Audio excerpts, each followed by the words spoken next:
What's going on, everyone? This is Zach with Prospectrix. Today I'm joined by Elijah Duke for an in-depth conversation about his journey in MMA, how he's evolved as a fighter, and what he's focused on as he continues to grow in the sport. We talked about his mindset, lessons learned from recent fights, and what he wants to show next time he steps into the cage for this rematch. If you enjoy fighter interviews and behind-the-scenes MMA content, make sure to like, subscribe, and let me know who you want to see next. Stay tuned. Welcome to the Prospectrix interview. Can you start off by giving your name, age, and the weight class you fight at? Of course. Very grateful to be here with you, Zach. My name is Elijah Duke. I am 30 years old, and I fight at the 125-pound weight class, flyweight. How would you describe yourself as a fighter inside and outside of the cage? I would say that I'm pretty disciplined. I'm pretty rigid with how I do things to a point. I do leave time for some rest and things like that. But my life is basically a 24/7 cycle of this art. When did you first start training MMA, and what originally drew you to the sport? I'd say I started training MMA, actually, January 9th of 2024, which is about 2 years ago, 2 years and 1 month anniversary.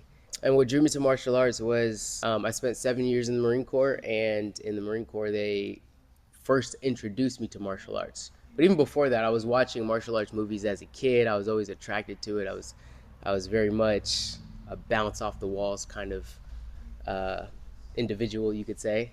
So I was always looking for ways to move my energy, you could say. My first official introduction was in the Marine Corps. We had a program called McMap, and that's where they taught us martial arts. What would you say was the biggest lesson that you've learned from being in the Marine Corps? A balance between letting things go and pursuing something. You know, in the Marine Corps, you're trying to be the best person that you can be. Well, in my mind, I was trying to be the best person I could be, but there's also that you flow with whatever the Marine Corps is doing at the moment because there's a bigger picture ahead. Can you tell us about the gym that you represent, and what does that team mean to your development as a fighter? My Fight Science family, everybody in Fight Science, I love them, from the coaches to the new people that come here. It's kind of hard to go anywhere by yourself, and even if you can, it would be a lot easier on your load if everybody did it with you, if everybody's going through the same path. So when I first got to Fight Science, I made a team. People that had similar interests, people that, were trying to go on the same path that I was.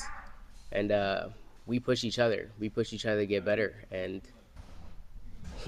we get better, as you're about to see on January 31st. Tune in if you haven't. How would you describe your fighting style to someone watching you for the first time? Creative. Because when you watch fights, you sort of gather information about people.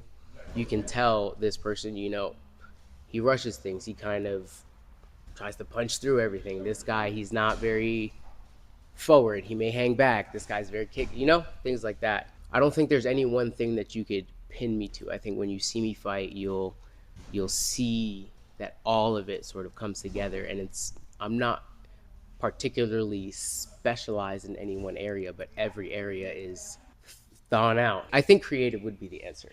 Creative, yeah. In your last fight, you earned a knockout win. How do you break down that performance looking back? It was good. Fundamentally, everything went as it was supposed to. I wish I had more time in the cage to get acquainted with the cage. I think that's the only part that I've been missing in my training, is getting into a real cage, feeling those emotions, feeling the lights. And I just wanted to get more of that. But overall, I feel pretty good about that performance. Like I said, fundamentally, everything was there. Now that this matchup is a rematch, how do you expect your opponent to adjust, and how are you preparing for that? I'm not exactly sure. I hope that his coaches have reviewed some of the footage and gave him a game plan. But I think whatever he has planned, I'm sure he plans to try to execute it as best as possible. I don't really I try not to think about those kind of things. I try to focus on my training. I try to focus. Yeah. So Whenever you fight or you train, what helps you stay motivated with your discipline mentally? The pursuit of something great, I would say. I would say that's what is pulling me, or motivation, you could say. With all the tools that you have at your current disposal, like how can you use those tools to the best of your ability or the best of your situation, whatever that may be, and make something out of it. I think that's what keeps me all around disciplined and all around solid, you know? What was Elijah Duke like before he got onto the mat? I always had a lot of energy. Like I said, my mom would tell you that, I was the kid that was bouncing off the walls. My older brother, who's much more calm and more observant than me, he watched me get in trouble all the time. So I knew one thing was for certain, and that was I was always in trouble. Even as a kid, I tried to channel that into other things, and my parents, they recognized that I could channel into other things as well. They enlisted me in track. I ran track for a couple of years, did gymnastics with my little sister. So I always had ways to expend that energy. The issue with that is when I was in school, like I didn't always pay attention all the time, but I learned through those times that I could direct it. I didn't have to just. And once I learned that, oh man, life took turns. Mom and dad, we had a period where we didn't have a place to live. When your parents are living it, it's like they made it so that we didn't feel that way, you know.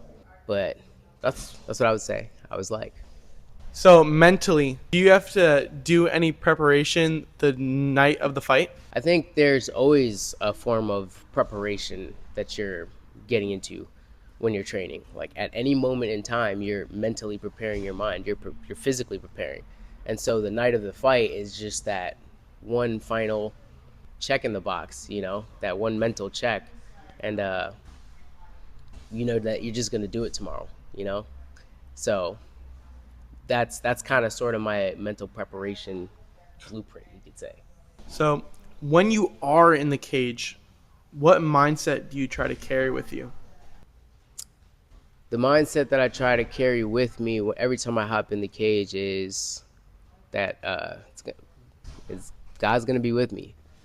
God's gonna be with me, whatever happens. He's gonna. And I think that's kind of what started me on this journey too, is him saying, "Do it," and I say, "Go," and whatever happens, happens. Even if that means getting severely injured or dying, God is with me. And as long as He's with me, lose, win, injure, no injure, He's gonna be with me. What type of performance do you want to put on January 31st? I want to fight as humanly possibly that I know how. I don't know if that even made sense, but I want to go in there being able to use all of my tools that I've been working on. I want to hone all my skills in. I think you guys will see what I'm talking about once I get out there. What's one piece of advice you would give to those younger fighters when they come up? I would say as long as you feel that pull, and you'll know what I'm talking about when you're training, it's that something's missing. Like, am I supposed to be doing something right now?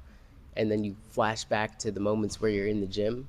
I would say try to listen to that, because even if I don't want to say all else fails, because obviously you're going to have things in your life that you're doing. So you'll always have like a community. You'll always have people that motivate you to come back. You'll always have obstacles that you can get over. You'll always have just some place to be, getting you better, keeping you in shape.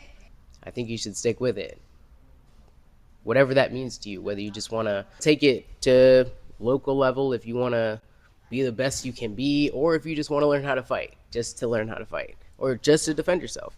I think you should stick with it. You'll understand more when you're around different ages of people, different demographics, and this goes back to my time in the military. And then you'll start to understand where you should be going. And I think that's a great thing to have in your life, if nothing else. Where do you see yourself heading in your MMA career over the next year? Do you have any short-term goals? I want to get out. I want to get out there more. I want to fight more. That's always been a goal of mine.